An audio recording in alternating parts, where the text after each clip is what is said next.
مناسک حج کا ثواب، یعنی وہ حکام جو حج میں ہوتا ہے اس کا ثواب۔ حضرت عبداللہ ابن عمر رضی اللہ تعالیٰ عنہما سے ارشاد ہے کہ میں مینا میں حضور نبی اکرم صلی اللہ علیہ وسلم کے پاس خدمت میں حاضر تھا کہ وہ اچانک دو شخص،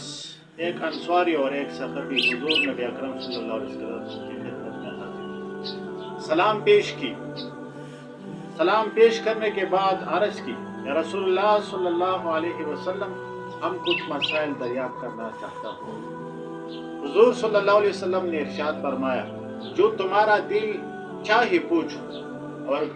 اور اگر تم کہو تو میں بتاؤں گی تم کیا دریافت کرنا چاہتے ہو۔ انہوں نے عرض کی، آپ ہی ارشاد فرما دی۔ آپ علیہ السلام نے ارشاد فرمائی،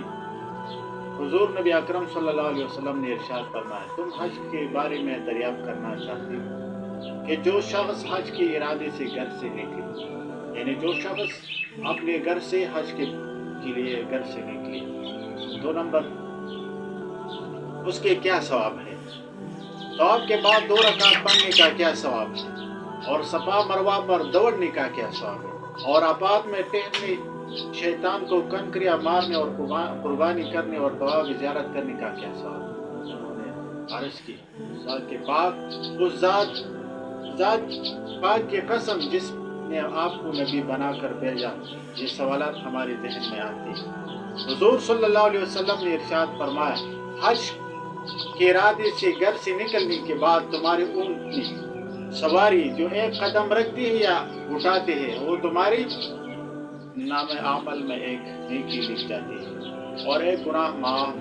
ہو جاتا ہے۔ اور طواف کے بعد 2 رکعت کا ثواب ایسا ہے جس کے ایک عربی غلام کو آزاد کیا۔ صفا و مروہ کے درمیان سعی کرنے کا ثواب 70 غلاموں کے آزاد کرانے کے برابر ہے۔ اور عرفات میں جب لوگ جمع ہوتے ہیں تو اللہ تبارک و تعالیٰ آسمان دنیا پر اتر کر فرشتوں سے فخر کے طور پر ارشاد فرماتا ہے، میرے بندے دور دور سے پورا گندہ بال آئی ہوئی ہے،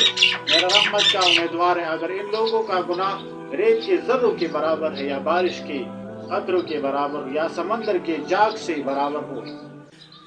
میں نے سب معاف کر دی ہے، میں نے سب کو معاف کر دی ہے۔ میرے بندو وجو بخشش پا کر چلے جاؤ، تمہارے گناہ معاف کر دی گئی ہے، اور جن کی تم سفارش کرو گے ان کے گناہ بھی معاف۔ اس کے بعد حضور نبی کریم صلی اللہ علیہ وسلم نے ارشاد فرمایا، شیطان کو کنکریاں مارنے والے کی یہ حال ہے کہ ہر کنکری کے بدلے ایک بہت بڑا گناہ جو تم ہلاک کرنے والا ہے معاف ہو جاتا ہے، اور قربانی کے بدلے میں یہاں تک تمہارے لیے ذخیرہ ہے، اور احرام کھولنے سر منڈانے پر آپ کو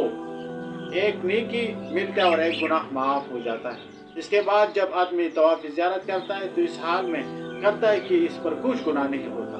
اور ایک فرشتہ اس شخص کے کندھے پر ہاتھ رکھ کر کہتا ہے، آئندہ از سر نو اعمال کر، پچھلی تیرا گناہ معاف ہو چکا ہے۔ معلوم نہیں کہ حج کرنے والوں کو سواری کے ہر ایک قدم کے بدلے ایک نیکی ملتے ہیں، حج کرنے والے کو سواری کہ ہر قدم کے بدلے ایک گناہ سے معافی ملتے ہیں،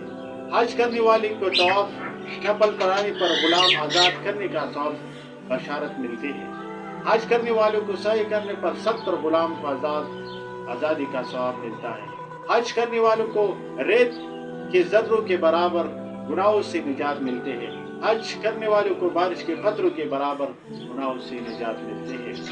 حج کرنے والوں کے سمندر کے جاگ کے برابر گناہوں سے نجات ملتے ہیں، حج کرنے والوں گناہوں سے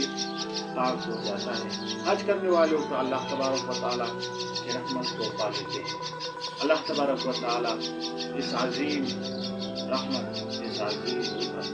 ہم اور آپ کو کرنے کا توفیق عطا فرمائے کہ ہم اور آپ اللہ تبارک و تعالیٰ کے عظیم حکم اور عظیم اعمال مناسب ہم اچھی طرح پورا کریں، اور نبی اکرم صلی اللہ علیہ وسلم کے حکم کے خلاف نہ ہو، اور اللہ تعالیٰ کی خالص رضا کے لیے، یہ تو ہمارے لیے آپ کے لیے بہت فائدہ مند ہے، اور یہ ہے کہ اس کا گناہ جو بارش کے قطروں کے برابر ہے وہ اللہ تبارک و تعالیٰ اگر ریت کے ذروں کے برابر ہے تو یہ اللہ تعالیٰ یہ گناہوں سے نجات دیتے ہیں اس بندے کو. اگر یہ گناہ بھی اتنا زیادہ ہو کہ سمندر کے جھاگ کے برابر ہو, اللہ تبارک و تعالیٰ معاف فرماتا ہے. اللہ تعالیٰ ہم اور آپ کو حج کرنے اور عمرہ کرنے کی توفیق دے, سعادت عطا فرمائے. السلام علیکم.